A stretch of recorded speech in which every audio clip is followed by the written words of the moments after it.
and state level, to some stories from away, as we like to call it here in Maine. And again, I encourage you to pull your booklet out of the packet to read the bios on these two people. We have David Levy from Massachusetts and Don Zimmer from New Jersey. Each of them will be presenting something particular to their experience.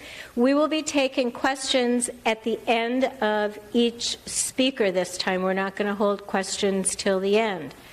So a couple more people streaming in. We'll let them find their seats. And off we go. Okay, there's a big microphone. Well, thanks for inviting me from away, apparently, 4 hours drive away, and as you can hear from my accent, originally quite a long way. But 33 years in Boston. I'm David Levy at the University of Massachusetts, and the accent doesn't go, but we feel like natives by now. And I think our retreat plan is maybe to come up to Maine, because you've got such a beautiful, big, open state here. But our group is the Sustainable Solutions Lab at the University of Massachusetts, Boston. I'm personally in the business school, and it's a collaboration amongst Policy School and the School for Environment. And we've been working pretty closely with the City of Boston during the preparation of Climate Ready Boston and the various adaptation plans that are going on. So I wanted to talk about that, both from the sort of official point of view, and I'll also throw in a few of my personal observations. This is a map of Boston.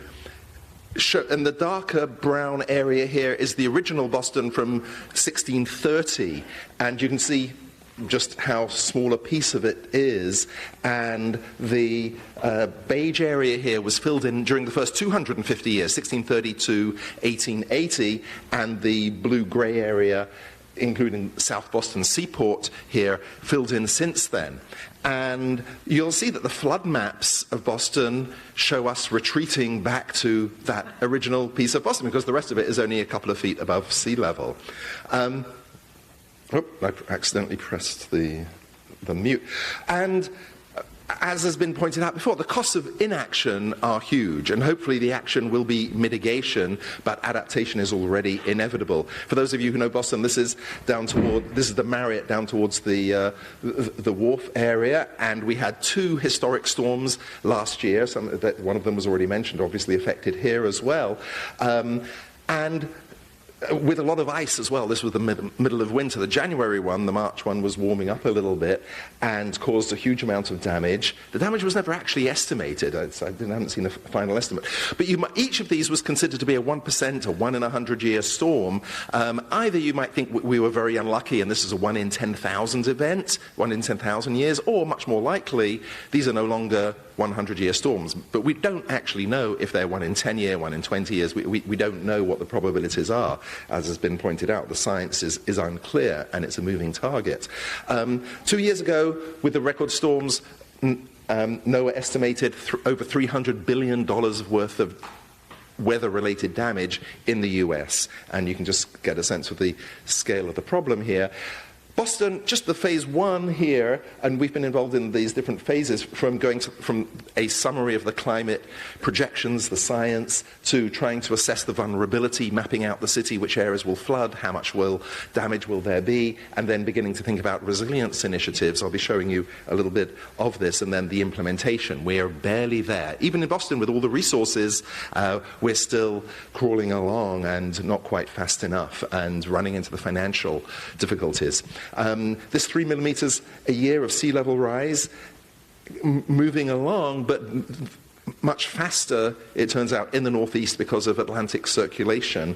And the sea level rise projections are, and this is an interesting piece. I've got a PhD student who's been sitting in on all of the Climate Ready Boston meetings and trying to figure out what's going on, bit of an anthropological look, is that by 2100, as Charles pointed out at the beginning, we don't actually know how high the sea will rise. Will it be just a couple of feet or maybe up to 8 feet? And this was done a little while ago, before we were reading about Greenland melting much faster than expected, and so on. It used to be sea level expansion was considered to be the largest contributor. Now it is melting ice from Greenland that is the largest contributor. But the interesting thing here is that Boston chose to take 36 inches as the maximum we could plan for. And in all of the future plans, it's 36 inches. Why 36? Well, behind closed doors, they'll tell you that keeps people at the table. If you start talking about these 5-foot, 8-foot scenarios, it's unmanageable. So in some ways, we're managing for what is manageable because we figure that's what we can do. And you can see that the tautological logic of that. But also it keeps the stakeholders at the table. Otherwise they run away and say, hey, we can't possibly deal with this. But there's a strange thing. You sit in the meetings and look at all the details of the charts and the numbers, and when people walk away from the meetings, they say, we don't really believe that. We know we're really screwed, and this is, we're sort of pretending to ourselves that this whole thing is manageable at some level. And that's what my PhD student is concluding. Some of the maps here about the flood progression, these are the percentages by mid-century. This is the percentage probability that a 1% annual flood will flood these areas, or these areas. That's the probability that they'll be flooded, you can see. By mid-century, significant proportion. And by 2070s, the very dark, it's a little hard to see, the very dark is average monthly high tide, and the mid-green is a 10% probability, 1 in 10 years, and the lighter blue, is a 1 in 100-year probability. But you can see large chunks of Boston. I don't know if you can see the whole outline here, but large chunks of the downtown area being underwater. And just to give a sense of this, looking at the 1%, this sort of greenish blue, in terms of people, it's about 80,000 people affected. I'm not quite sure how they're measuring that. 12,000 buildings, and in terms of property values, about 80 billion worth of buildings affected. Again, at the 1% probability level. Putting it all together, they came up with this estimate of about $1.5 billion annual average damage by this is by the later part of the century, under the 36-inch scenario, 36 inches of sea level rise. And in my view, this is actually a huge underestimate. I mean, maybe the most glaring piece here is they use current property values. Now, anyone who'd invested in Boston 20 years ago, 30 years ago in property would be very happy with the rise in property values, and quite likely by 2100 there'll be a lot more property, and all of those properties will be worth a lot more. That's just one of the things. Another aspect to this is it doesn't really take into account catastrophic flooding that seizes up the whole city. And we've seen in other places where the transport goes down and the communications and the power, that there's disruption to business and to governmental services, and the city can cease to function for a significant amount of time.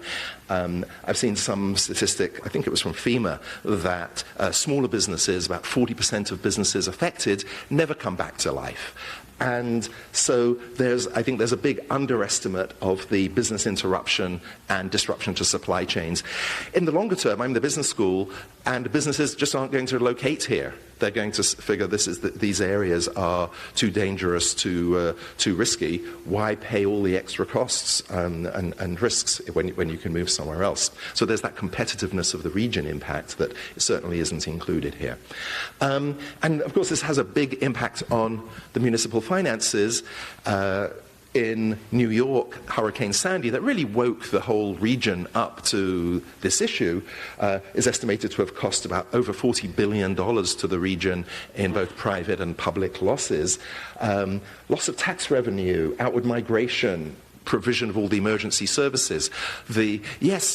Cities don't insure themselves very much because they expect to get reimbursed by the feds, but it really doesn't cover the whole range, especially the longer-term costs that are imposed on municipalities.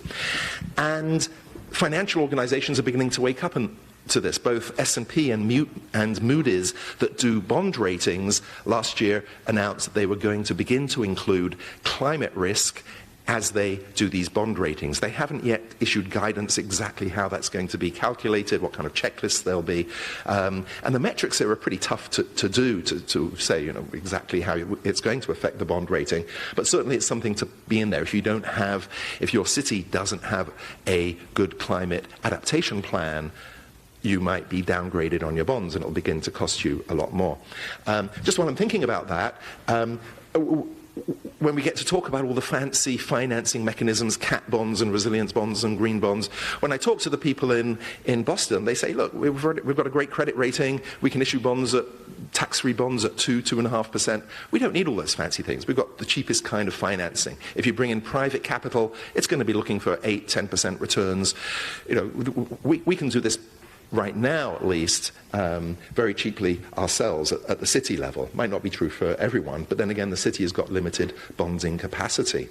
At the extreme, if under a 5-foot scenario plus 5-foot storm surge, those two storms early last year, were about a 5-foot storm surge on top of a record tide, the one you're going to get here on Monday. But if instead of a record tide, we have 5-foot sea level rise and then a 5-foot storm surge, you can see that large areas of Boston, including the airport, are underwater. And this is not an impossible scenario towards the end of the century. It's not necessarily an extreme outcome. So you really need to be on the hill here if you want to survive that. And how do we go from that to this? There's lots of these little pictures. There's lots of beautiful, cute drawings, right, of what the city could look like with areas that could be recreation, but then floodable when the storm comes, and then people move back with buildings. But these are sketches. These are outlines. This came from the Living with Water competition, and again, these are beautiful schematics, but it's unclear how we get from there to here, right? And I think that's part of the whole implementation challenge. Coming from the business school and a background in economics, a lot of these challenges are about markets and market failures, that the market for risk is very similar to the market for carbon. We have a big failure and risk is underpriced. Just as carbon in oil and coal is underpriced, risk in general is underpriced. We see that in the insurance markets and the FEMA program where flood insurance is underpriced, as Charles was pointing out. It's priced based on probabilities from decades ago. So insurance is underpriced. We don't yet see risk being properly priced in property. In Miami, it's beginning to have a bit of an impact, but it's surprising that the real estate agents aren't really talking about this. The developers are still putting the buildings up, and they're selling at a premium. They're still capturing a premium by being closer to the water's edge and the views, rather than being at a discount because of the risk. There's fears, and I've spoken to people in the Fed who are actually concerned that it could trigger a systemic financial crisis, because as we know, markets don't move smoothly. There'll be a storm, people will catch fright, and then there could be a sell-off in property markets, and banks that hold the mortgages and other financial institutions could all be going bankrupt in a wave as investors suddenly realize that there's much, much more risk involved in climate and the impact on property. And the same with corporate bonds, with companies whose supply chains could be affected, and so on. That it hasn't yet been accurately priced, and despite all the things we say and how smart and perfect we think that investors are, these markets aren't yet reflecting this risk. One of the core problems here is that we're investing to prevent damage, and the cost-benefit analysis might show positive results, that we're preventing damage in the future. But it doesn't generate cash flow. It's not like investing in wind turbines or solar where you can sell the electricity and make money. In a sense, this is a deadweight loss, right? We're investing to prevent damage that we wouldn't yet otherwise have seen. In Boston, it might well be worth investing to prevent that $1.6 billion annualized average loss per year, but it's still investment for something that we haven't seen before. We're not generating any new net cash flows for the city. We might be able to capture some of the reduced insurance and some of those costs, but this is the other market failure. In general, it's going to be public entities like cities making the investments, but it's private actors, homeowners, businesses that are seeing the benefit, and cities have to find some way to recapture that value. And later in the afternoon, we'll be talking a bit more about how to do that, whether it's bonds, property taxes, surcharges, stormwater fees. It's all fees and taxes, and people don't like it, as we see all around the country.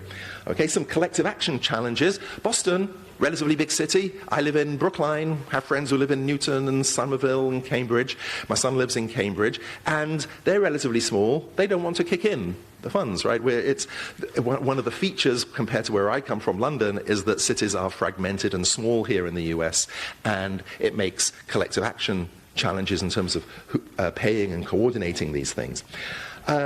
Inadequate information. As we said, we don't know how fast the seas are rising.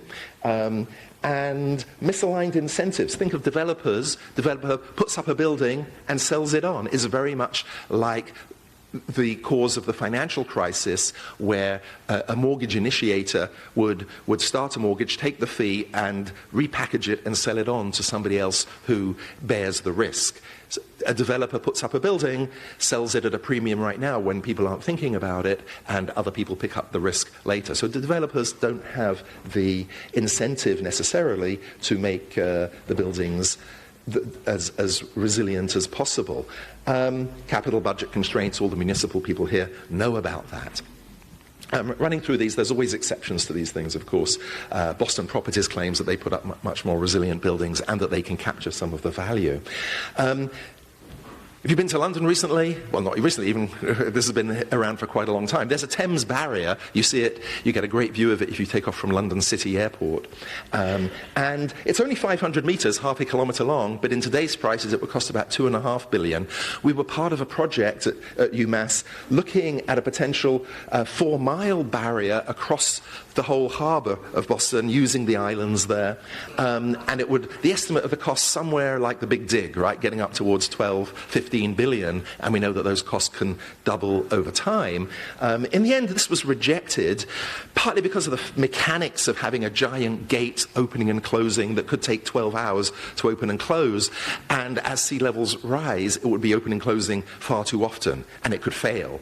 And it was also putting all your eggs in one basket. The property developers loved this solution because they would, somebody else would pay for it, and they thought they could carry on business as usual. At the university and in the city, we tended to think that the money is much better spent on shoreline solutions, which could also inject money into the local economy. We could improve infrastructure, housing. There could be economic revitalization in some of the neighborhoods, so there could be many more co-benefits if we were investing in shoreline solutions rather than one big high-tech solution. And this would take 30 to 40 years to plan, finance, permit, and build, and yet we still don't know, as we said, if sea level rise will be 2 feet or 4 feet or what it will be by the 2080s. The thinking behind a wall like this is a bit like the wall in Mexico, right, on the border. It's a big bad sea, keep the risks out there, build a wall and solve all our problems. Of course, it doesn't work on the border, and it's not going to work for the ocean either. The more detailed work has been figuring out what the cost will be in each district. East Boston, that was Kleinfelder, Arcadis, and South Boston. South Boston, much more expensive. The downtown numbers aren't out yet, but overall we're looking at 2 to 3 billion, maybe 4 billion, just for Boston to be thinking about how to protect it. In the shorter term, this is sort of for a couple of feet of sea level rise. And obviously, it makes sense, right? 2 to 3 billion for the city if we're potentially saving 1.5 billion a year in annualized expenses. Nevertheless, it's still a problem how to finance that. At the state level, one of the big initiatives, we call it MVP, the Municipal Vulnerability Preparedness Program. And there's been a stream of money, fairly small grants for small cities, running out of time, 2 to 3, maybe 20 to 50,000 for cities and towns to be planning what they should do. And a lot of places have engaged in that, but a lot haven't. And we're just beginning to talk about this MVP program being a pipeline for project-based money, so that municipalities will be applying for money to actually invest in these resilience projects. At the university, we're also thinking a lot about how to do resilience with equity and fairness. Fairness, Charles was mentioning that. That's so that the cost burden is borne by those who benefit, but that's actually different from equity. Equity is about, can you afford to pay for it? And it's not the same necessarily as fairness. And how do we avoid gentrification? We can talk about tax increment financing, but these investments to improve resilience that boost the values of the neighborhoods are pushing out some of the existing residents. So that's an important issue, is thinking about gentrification.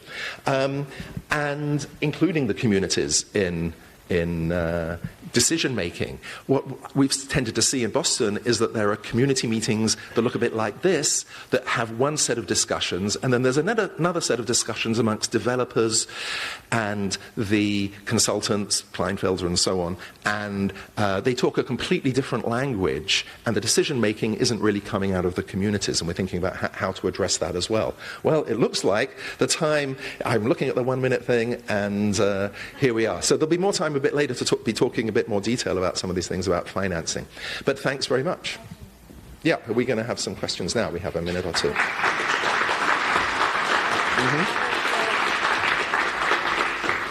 So we do have time for a couple questions right now. Yes, in the front. You have out-migration as a consequence. Have you looked at in-migration? And what would cause the in-migration as well? Flooding in Florida? Oh, flooding in Florida, yes, yeah. Worse there. Yeah. And Puerto Rico, and we did in Boston, we did certainly get some folks after Katrina. There are communities that are, I mean, the costs of large-scale migration, haven't begun to be thought about. We've got another doctoral student who's been looking actually at Native American communities on the Gulf Coast, and there was some funding to move one community, but then there's some unrecognized communities and others who don't want to leave their fishing grounds and traditional, you can't just replace land with land so easily. But yes, the issue, it gets bigger exponentially, as you say, with migration. I don't think people have begun to think about the costs there. And when you see it happening in an unplanned way, like in New Orleans, where it was the poor people who left, they tended to lose their property, they tended not to be insured, they often, because they couldn't maintain the properties, the city seized them later. Again, there was a big equity issue in terms of who survived economically and who didn't. But, thank you. UMass Boston sits on Dorchester Bay. That's right. Dorchester Island soon. Fish for bluefish for the campus. So is there a mitigation plan for the campus itself? I'm embarrassed to say that there's somewhat of a disconnect. I mean, I study organizations, the core of my discipline, and the silos that we work in, the faculty are still trying to get a better voice to say, this is a problem to the administration. And the campus has just spent many, many millions putting us in significant debt to redo power corridors, and the new buildings are going up, but we don't have a comprehensive plan for the campus. Our side of it we think is okay. The other side, where the housing is, student housing, is in trouble. The east side of that peninsula, but it will be cut off. The peninsula would get cut off in a large storm. No, we're not planning for it. Maybe some of us faculty are buying canoes. I don't know. But you can't open the windows. You can't escape through the windows. There are all these old sealed windows. But it's just, I think it's just, it characterizes the organizational problems of different groups speaking to each other and trying to wake up to these issues. Yeah. In your research and organization and effort, have you seen any benefits from consolidation of municipalities or cities? It's something that MVP is talking about, recognizing there are a lot of small towns out there, as the MVP program is planning to be funding 5 or 6 regional coordinators who would sort of put municipalities together, and they would do outreach to them and encourage them to do some joint planning, maybe joint planning at the watershed level, because the natural boundaries of planning don't intersect, as you know, with the municipal boundaries. So MVP's considering that and how exactly they do that, whether they'll provide some funding to the municipalities to hire a joint person, or whether MVP will directly fund somebody who will work with the municipalities. That's still being decided. But yes, certainly some consolidation for the economies of scale and where the plans interact, because it's watershed planning. Overall, we focus so much on sea level rise. I should say, I think we're underestimating the risks of extreme precipitation. When you looked at Houston, when we look at other in I think it was North Carolina, a lot of the flooding is because storms seem to be stalling more. That was certainly the case in Puerto Rico and more recently the Bahamas. For reasons we keep learning more and more about the science, the storms seem to be stalling and dropping huge amounts of rain in a short period. Vermont had that a few years back, remember? And we're not planning enough for that. It's actually a good thing politically, because if it's only coastal, getting the coastal towns involved, but the other citizen towns don't want to pay, that becomes a problem. But if it's everybody's problem, so in some ways the extreme precipitation balances out the sea level rise politically. And you have to think about that in terms of implementation and taxes. Thank you thank you so much. I think we'll stop the questions here. Thank you so much. That was really wonderful. Thank you. So our next speaker is John Zimmer, the mayor of Hoboken, New Jersey. Think Hurricane Sandy. And we'll go through the same process. We'll listen to John's presentation and then take questions at the end. So here's your... Yeah, I'm just going to talk. You're just...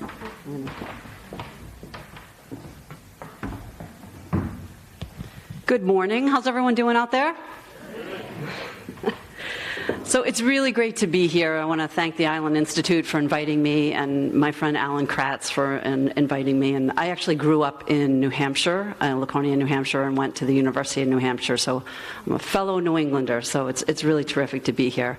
So I was the mayor of Hoboken. I'm not the mayor anymore, but I was the mayor from 2009 to 2017. I decided not to run, but I worked really hard to get the next mayor elected so he could keep going with the resiliency plans that I had laid out.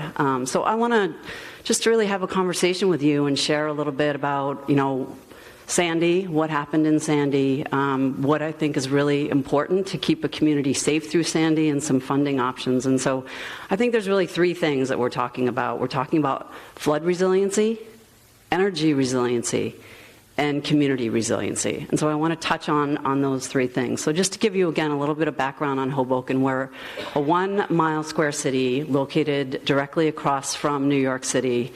We have beautiful views of New York City, so I invite you all to come and experience our waterfront. And we're 55,000 people in that city, so we're more densely populated than New York City. And we are set on the Hudson River, and so we're a tidal community susceptible to sea level rise and to the storm surge. So Charlie's comment about we're all in a game of Russian roulette really hit home with me, because we were hit. We got the shot for Sandy in 2012, and that's the challenge I think every community faces, that you don't know when you're going to be the one that gets hit. So when Sandy struck Hoboken, we literally became an island. The Hudson River came in on us from the north and the south and filled the western side of the city up like a bathtub. 80% of the city was underwater. All of our electrical substations, we had power that was out for several weeks. 3 of our 4 fire stations. Our housing authority was surrounded by 14 feet of water. Senior buildings, everyone that lived in a garden level apartment, all of their apartments were filled with water. It was literally like a war zone. I mean, I fought hard for Hoboken because I never want our city to go through that again. But that is how, just piles and piles of debris after we finally got the water out. It was like a war zone. And so we are also a city that suffers from the heavy rain events. We have a combined sewer system, so we have been hit by flash flooding. In 2011, we were hard hit. So we have. So when I came into office, I was focused on the flooding issue. I was focused more on the flash flooding issue. But so I started my work in 2009. we created a green infrastructure plan. We created 3 resiliency parks, and so what that means is parks that have green infrastructure underneath them to hold back the rainwater when that hits. So it's the co-benefit of more park space for our community and an urban environment, and also helping with the flood event. 2 of them were funded with a county open space and then a municipal open space tax that I sponsored and got done. And then I'm leveraging those fundings through the New Jersey Infrastructure Bank and taking a low-interest loan. That funding the state gets through the EPA. Maine probably has something similar, but there's low-interest loan options also as a way to move things forward. So that's how we got 2 of our resiliency parks done. Then the third one we did through a redevelopment agreement. So the developer got a certain amount of development, and they were required to build a resiliency park with the green infrastructure underneath. And again, that's how we got that one done. So, and then we also partnered with our sewage treatment authority. So we needed a pump. Again, those flood events were happening more and more. And so we took a low-interest loan, and then the North Hudson Sewage Authority constructed the pump for us, and they are managing it. So it's a 50-year agreement. So there's different partnerships potentially that are out there for you to consider. So all of that work was in progress, planning, moving forward, in different stages when we were hit by Sandy. So when we were hit by Sandy, this work that we had done really enabled us to sort of leverage and turn a crisis for our community into an opportunity. And so we were part of the Rebuild by Design competition, and it's something that the federal government created. I hope that maybe under the next administration this concept will come back. I think it's something that states like Maine could consider doing. But what was great about Rebuild by Design is it brought the experts. We had people coming from the Netherlands. It brought people from different backgrounds. It's engineering, it's design, working with the community. And it really required us to work with the community, really engage the community, but work with our neighbors. So I got, my friend Mayor Turner in Weehawken and Jersey City involved in working with North Hudson Sewage Authority. We each had our own ideas on how we were going to protect our cities and what we were going to do. And at the end of the day, by joining together, it created a project that was, works much better and will actually be much more cost effective. And we were able to win this design competition. So I pose it because I think it's something that could be considered by Maine, and if you can create these regional solutions, then you would be putting yourselves in position to look at the private, insurance, impact bonds, and different ways to fund this and get it done. If you have regional solutions that will really benefit the region. So this design competition was sponsored by the Rockefeller Foundation, and there were private companies that provided money as well. And so all of the design competition process was through nonprofits and through the private sector. But it was with the agreement that the federal government was buying into it and was going to fund some of the projects. So I just put that out there as another option, maybe for the state to consider, and helping municipalities to be planning together. And I recognize each community makes their own decisions, but if you can start working on a regional basis, that's really going to help to move the ball forward. Some basic things I just want to share that I wish I had planned for before I get hit by the storm. Debris management plan. It's so basic, but if your town gets hit and the part of that recovery process is being able to move cost effectively and quickly and get that debris out of there. And then passing legislation that requires, for those buildings that are in the flood zone, we want to raise up those utilities, you want to raise up those mechanicals. Passing legislation before you get hit, that means so each time somebody does a renovation project, they're just building to the new code. They're making it part of their process. You're helping them to be, to save them money in the future. So that's something, we didn't get that passed until after Sandy, but it would have really helped. And that part of that flood prevention ordinance was also saying no more development on our waterfront. So I'm a little bit surprised to hear about Maine's project, Portland's project. I guess I just feel like, why would we put more people at risk into the future, put my first responders at risk doing the rescue? And so we're not doing any more development. I think, having that shared asset of a beautiful waterfront, that's why people come to Hoboken. We haven't done it in the same way that Jersey City and Weehawken have. We have a beautiful waterfront that you can walk along, and it's shared open space. So I encourage you to think about that as a planning concept going forward. Obviously, you have the buildings that you have, but thinking about, when you're planning, thinking about in the future, if we are struck, what could our city look like, and what would our town look like, and how would we want that to look? So I want to talk a little bit about energy resiliency. I just want to share a couple of stories of why I think that's really important. So when we were hit by Sandy, again, all of our substations were underwater. We had diesel backup generators to fuel our OEM, our police, our fire stations, and we almost ran out of fuel. We had to basically set up our own little pumping system at a gas station to get the fuel out of the ground. And we were not getting, it's a whole nother story, we were not getting the resources that we needed. And so, part of the time they couldn't get to us. So I really don't think that a diesel-fueled backup generator is a good option for communities. And I think that we need to have regional solutions. So another thing that I worked on is helping Hoboken. We installed natural gas direct installed backup generators. We also are working towards a microgrid and have made some of the investments to make that happen. And I think microgrids, ideally, I think states should be considering regional solutions. I know this is something I spoke with Governor Inslee, met him last week, and that's something that they're focused on, is having regional solutions. So what is a microgrid? A microgrid enables solar energy storage, and some other, could be diesel, but some other backup generation, to all work together as one unit. So it has the benefit of helping us with sustainability, so we can do more solar, more energy storage, but also with resiliency. And so ideally, I think states should be looking at having those, where are your OEM operations? If your state is hit, where are you going to have those emergency centers? And that should have a microgrid. And that microgrid can then provide the electric charging stations for people to plug in the cars in the middle of the storm, and keep your fleet going. So you're not dealing with what I was dealing with, is you're almost running out of fuel.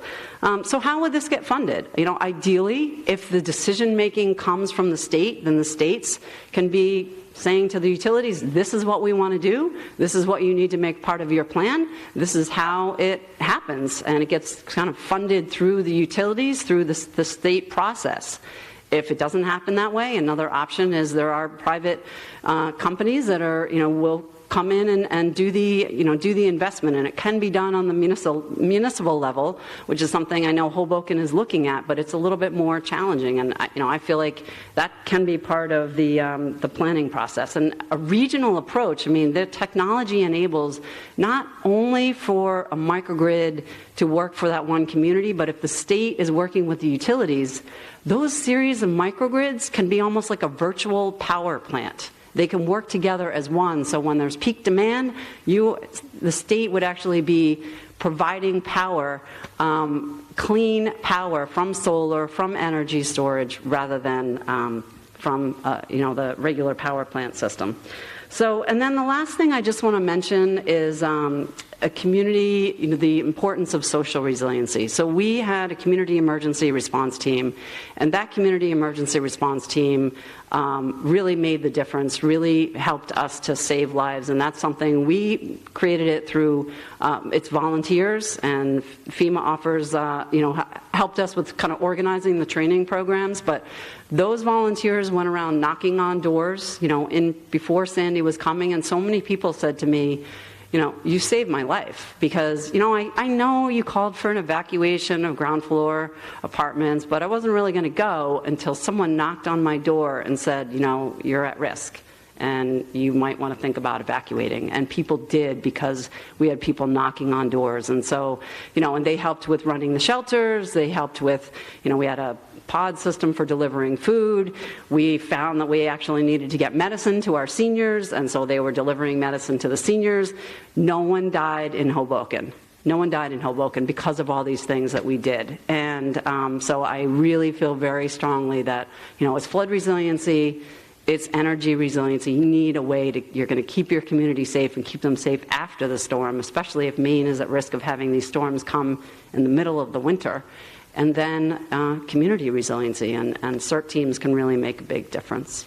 So thank you so much. And I think I don't know if I went over time or... If I can take questions. Don, this won't happen, but God forbid if another Sandy hit Hoboken today, what would it look like with all the post-rebuild, post-design implementation measures? So Hoboken is now on. So we won this big infrastructure project, and we went through a process of finalizing what the alternatives would be. And, luckily we kind of came to a preferred alternative that met the funding level and where the community consensus was. So that is on track to be completed by 2022.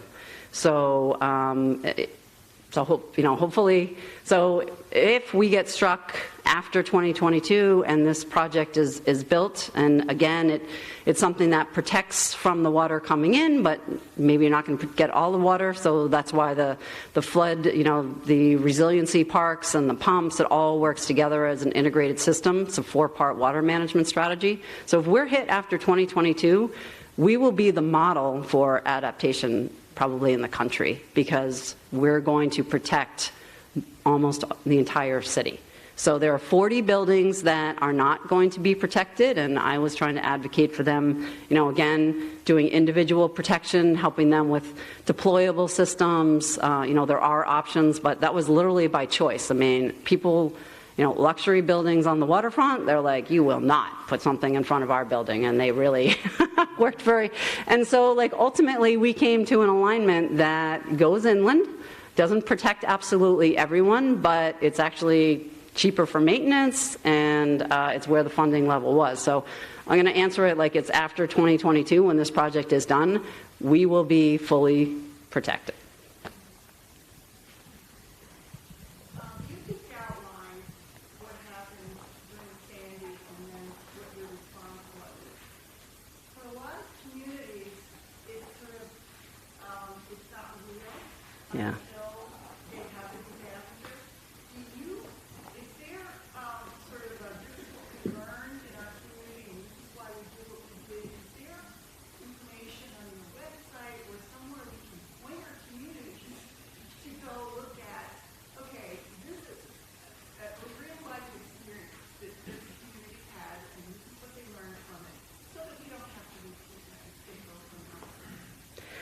Yeah, I mean, I think that is the challenge, in my work in the private sector now, I go and talk to communities, and, the ones that haven't been hit are not, it's hard to imagine doing the planning. So I understand that. I mean, we had done some planning, but, I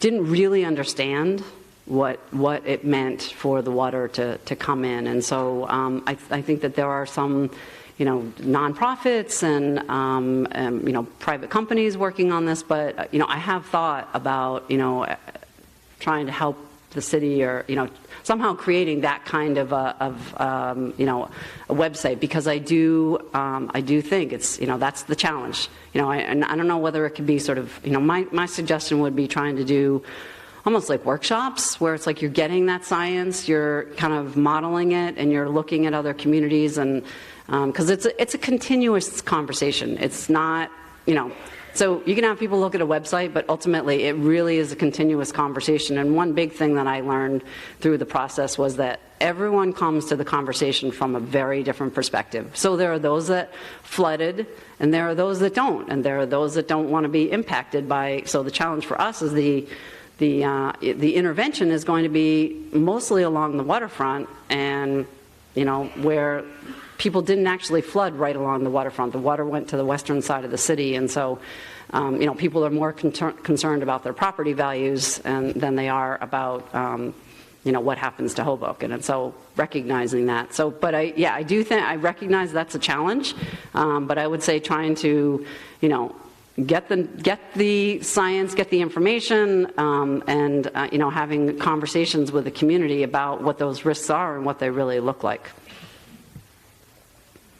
Similar question about planning before the storm. Did the 3 projects that you mentioned that you started before Sandy struck, how did they perform? Did you build it big enough, or would you do something differently with those 3 having gone through Sandy? Yeah, I mean, it's not, the idea for Rebuild by Design is that it's a 4-part water management strategy. So the Rebuild by Design portion funds a resist portion, so we're going to be doing park as defense at one end, and then a flood prevention measure at the other end, so sort of to hold back the water from the north and the south. And then our topography is almost like a hill in the middle of the city. So the idea is to hold back as much water as possible, and then to, additional water goes in to be able to delay that water and capture it within the resiliency parks, and then to pump out the excess. There's no way to build something big enough underground. I mean, we're currently building, the last park is, starting construction now. It's going to be built to hold 1 million gallons of water back. But there's absolutely no way to build a resiliency park that it's going to be able to handle that kind of water. So, so the idea is to create that integrated system. So just building a wall isn't going to happen, isn't going to protect, but like having that integrated system where if there is additional water, it has a way to go in, has a way to be held back, and it has a way to be pumped out. So. I'm wondering about the creation of regional microgrids, and could you tell us what sort of encouragement or possibly impediments might exist in New Jersey regarding utility companies? Yeah, the utility companies are our challenge. So, I mean, I just happened to read, there's our CEO of PSE&G, one of the larger utilities, just wrote an opinion piece saying, like, we should all just be doing energy efficiency, which I agree, that's definitely part of the solution and the mitigation, and there's a lot of opportunity around that. But his opinion piece had no acknowledgement of changing the grid. We don't need to completely change it, but like the benefits of putting in more distributed energy could really make a huge difference for the safety of communities and for moving on towards sustainability goals.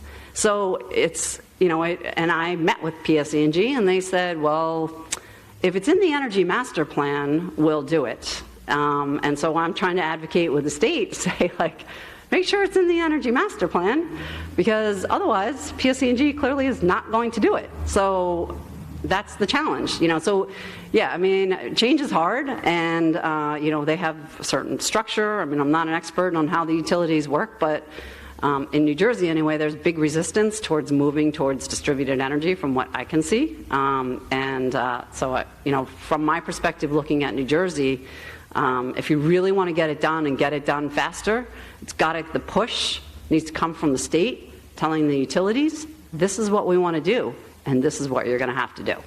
And that's what, I asked Governor Inslee that exact question, and he said, yeah, it's hard, but that's what we're doing in Washington. We're telling the utilities, this is what you have to do. And he's a big, he actually, part of his plan was like making it so FEMA provides more funding for microgrids because, again, people don't quite understand. You can have all the solar you want, but if the grid goes down and you don't have a microgrid, that solar is not going to work. So that's that's why you need that sort of integrated technology. We have time for one more, and Bill Needleman in the very back. There's been sort of behind the thing. Coming from Portland and working for Portland, I'm curious as to the limits of your prohibition on development, and is it elevation-based? Is it based on the location of the barrier? How far inland does that prohibition extend? So, yeah, I mean, it was a big, this is something that is going to the Supreme Court, and so we were sued by a developer, and the next mayor is I think it looks like we're either going to win or it's going to be settled out, and that development is not going to happen right on the waterfront. So for us, we don't have any more, the rest of it. So there was just one project right on a pier that one particular developer was trying to build. The rest of our waterfront is either already built out or already park space. So for us, it's a very, it's already established as park space. So, but you mean as far as like how far back? I don't remember exactly, what the I can check for you, but how far back the. For us, it's trying to get it out of, the whole concept was getting it out of the, the flood zone. So out of the wave action area. So it sort of depends where your flood maps are, but to me, like to be building right in the flood zone where the wave action is going to strike that building, it either ideally needs to be built in a way where you're going to protect, where it's going to be strong enough and built in a way where it can handle the water coming in and going back out. But to just build it with regular standards, I think it creates new challenges and new problems that it's going to fall on the municipality to deal with. So, all right, I think that's it. Thank you very much. Thank you so much. That was wonderful. That was really wonderful.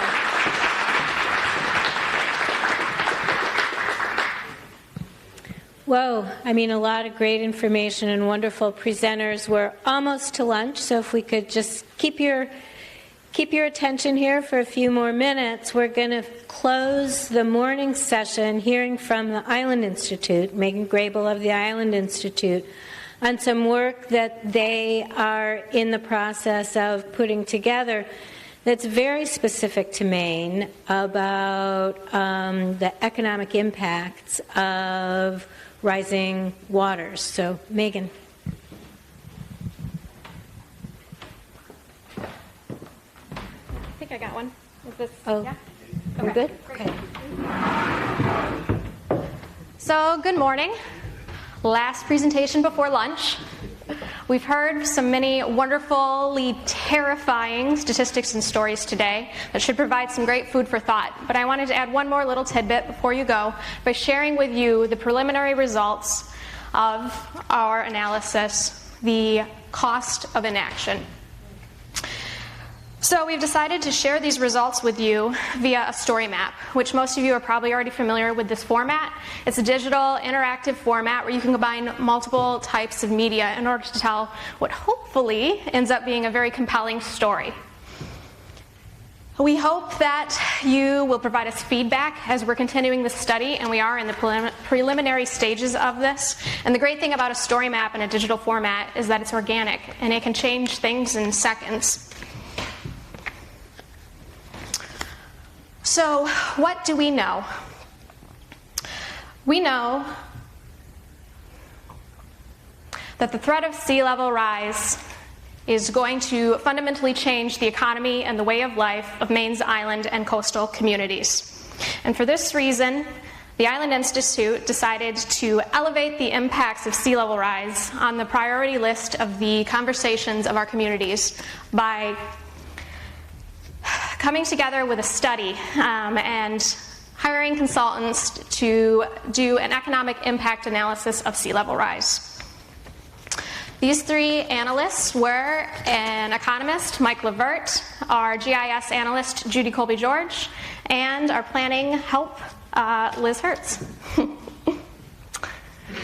So here we have a map showing the 120 communities that the Island Institute partners with. And while we would have loved to have been able to do this analysis for all 120 communities, time and resource constraints prevented us from undertaking this task, mainly because the parcels that are available from the different communities have not all been digitized. And digitized parcels are key to being able to do a GIS analysis.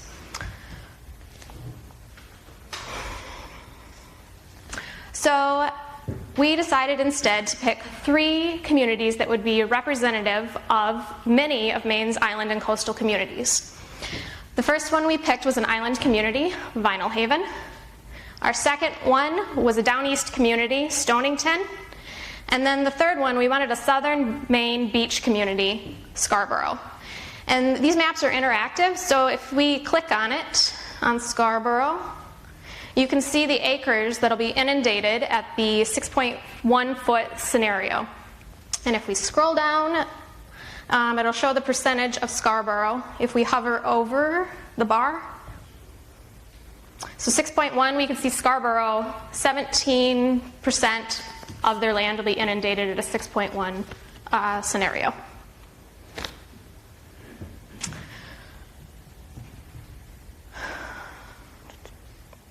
So the Maine Geological Survey has provided us with viewers that we can use for spatial analysis. These range from 1.2 up to 10.9 feet on top of the highest astronomical tide. For our analysis, we wanted to make sure to use a middle range, and so we chose the intermediate low, 1.6 feet, the intermediate, 3.9 feet, and the 6.1 foot scenario, intermediate high, in order to make sure that we weren't super under projecting or super over projecting as the communities use these. So shown in this probability density chart, which Nate Dill, I think, is here and created and could answer questions about this. But we can see here at the 2050, in the darker regions is the higher likelihood that this sea level rise will reach that area. And at 2050, right around 1.5 feet, there's a good likelihood that this is the reality that we're facing here in Maine. I also want to point out that this does not take into consideration any additional storm surge or wind events or things that could add on top of this sea level rise. So, each community has a slightly different story to tell. And this is true of all things that we do related to communities. When we went to Vinyl Haven Sea Level Rise Committee, they thought that the 6.1 foot scenario would prove to have extremely dramatic results. But looking at a 2100 time frame seemed too far in the future for spurring the action that they had desired. Therefore, they guided us to look at the 1.6 foot scenario and put that into the 2050 timeline, which is a much nearer reality. Here in this map, we show the highest annual tide in the blue, and then the red is the 1.6 foot scenario inundation on top of that. So to give you a little background, Vinyl Haven is our largest unbridged island community. They have about 1,200 people who live there year-round, 200 of these being children.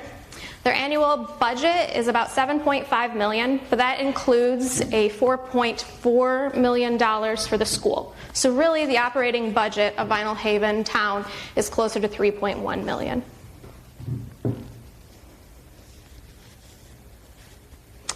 Now down street is the main street of Vinyl Haven, and here we show two photos, one from 1870 and another from 1908. There's two major differences between the 1870 photo and current downtown Vinyl Haven. The first one being the lack of made land that is apparent in this photo. Starting in 1849, they began throwing granite into the water body known as Carver's Harbor to connect the two sides of the landmass. And by doing this, you can see here by 1870, we have a causeway and we have a bridge. Then they continue to add more, and the second major difference is kind of apparent in this 1908 picture. It's the beginning of the 16 buildings that now make up Down Street.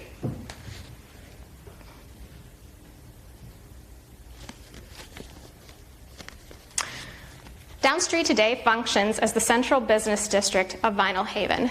It is the home of the grocery store, the post office, the only hotel on the island. It also is home to many restaurants, galleries, and shops. And very important, underneath the road here, this bridge, Main Street, it's also where the west-east connection for both the sewer and the water go.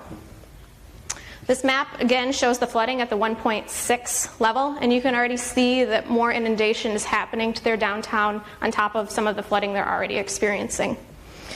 Another complicating factor for downstreet property owners are the flood insurance premiums, which we've heard a little bit about today. About Part of the land mass that isn't covered with any color right now is in the AE zones, which have premiums around $3,000, and then the colors where the red is already are in the VE zones, so their premiums are $20,000.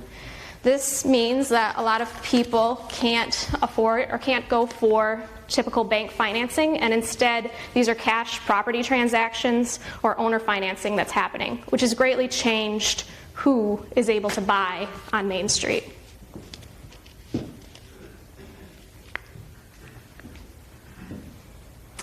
So virtually everyone on the island will be affected by sea level rise in one way or another.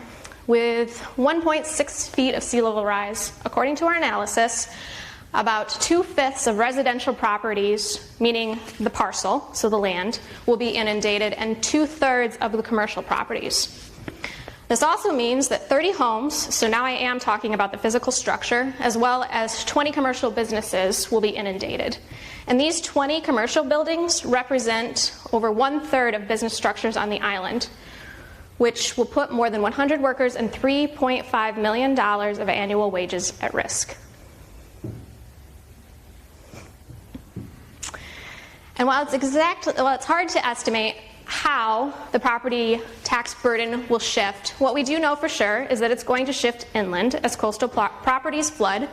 It will also shrink the tax base for Vinyl Haven. And so what does this mean if you're an average homeowner on Vinyl Haven? It means that if these properties that we're talking about being inundated lose 75% of their value, it will shrink the total tax base by 4.8%, meaning if you own a median-priced home, your annual tax bill will increase by $180. And this is given keeping services the same. This isn't considering any additional projects or improvements that will need to be done. So lobstering. Lobstering is critical to the economy of Vinyl Haven, in case you didn't know. $39 million in landings value is the average landings they've had over the past 5 years. So this is money directly in the pocket of the fishermen. With this landings value, it's put Vinyl Haven as the second largest port for landings in all of the ports of Maine. Almost 40% of Vinyl Haven's workforce make a living in these industries, which are particularly vulnerable to sea level rise. And given a sea level rise of 1.6 feet, 30 fish houses are likely to be inundated.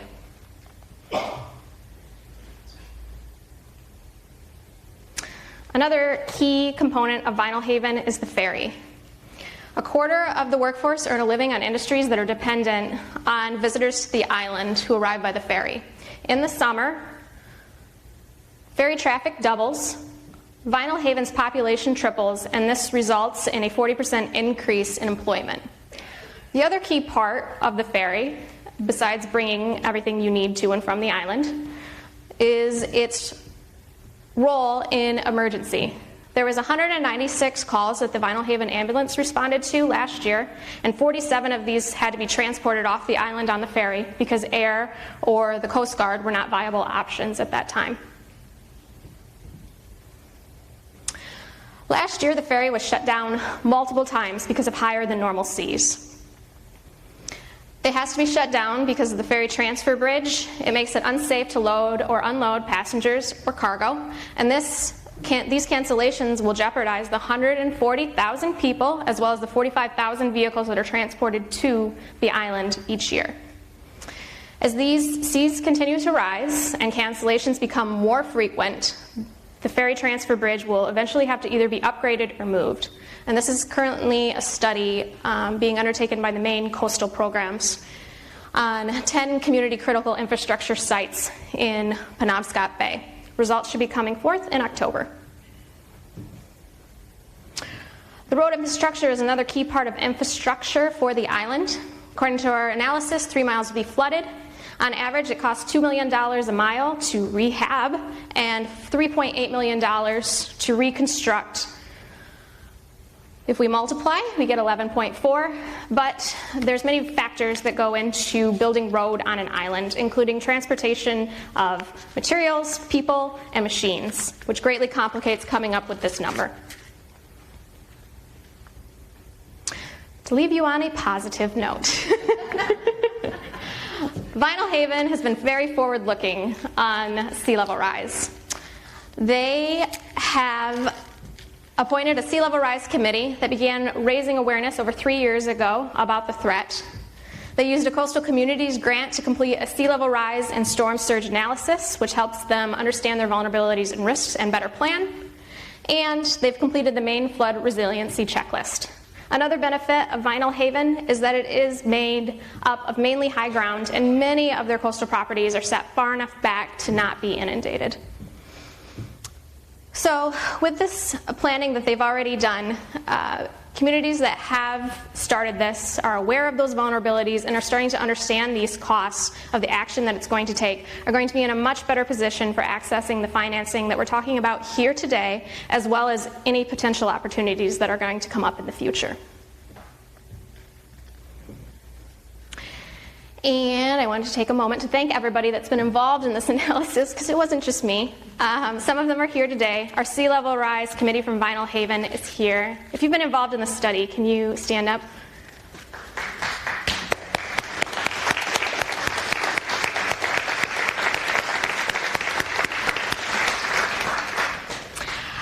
So feel free to grab any of us that have been involved to ask more questions of. I also want to encourage you to check out the story map once it's live, as well as the future editions of this with Scarborough and Stonington still becoming available.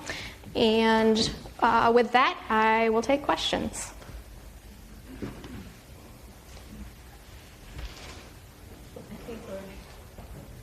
Preprandial narcolepsy, is that Yes. How do we get you to come to Damerscott and do the same study? We would. You should ask me prior. No, it's a good question. It's all about the digitized parcels. If your digitized parcels are in good shape and you can hand those over quickly with the attribute information, meaning your property values attached, the basic analysis is really quick. This is all publicly available data. The sea level rise layers are available. The tax maps are publicly available. It's just a matter of whether they're digitized or not. terrific. So Matt, wait, I'm not on. That's okay. I can talk really loud. Here, Matt, have mine. talk to Sam about that. Okay. Okay. So we are going to break for lunch, which will be held in the room directly behind us. You'll notice that we have a nice long break in the middle of the day. And we would encourage any of you who are interested to take a self-guided tour of the waterfront here. In about a half an hour during the lunch period, I'll introduce to you